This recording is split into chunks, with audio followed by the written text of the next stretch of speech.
Welcome to the Learning Pines YouTube. We hope this video helps. You'll start by exposing the caliper and preventing fluid loss. First, park level, chalk the wheels and remove the wheel. This gives you stable access. Once the wheel is off, loosen and remove the caliper hardware, then pry the pads slightly apart so the piston can move. Make sure the brake fluid reservoir cap is loose or half open to avoid pressure buildup. You're doing this so the piston can be compressed smoothly without pushing fluid back into a sealed system. Now compress the piston using a C-clamp or a dedicated caliper piston tool. Place an old pad or a flat wood block between the clamp and piston to spread force and avoid gouging the piston.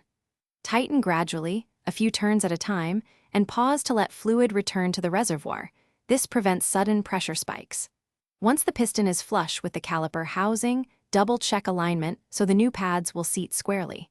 If you feel uneven movement, back off and finish by reinstalling the pads and securing the retaining bolts to the manufacturer torque spec. Then remount the wheel and torque lug nuts.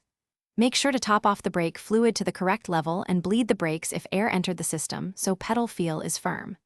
If the piston won't compress, try a dedicated spreader or a different clamp. If it still refuses, the caliper may be seized and require rebuild or replacement. Don't force it or you risk damage. Thanks for watching. Consider subscribing if we helped you.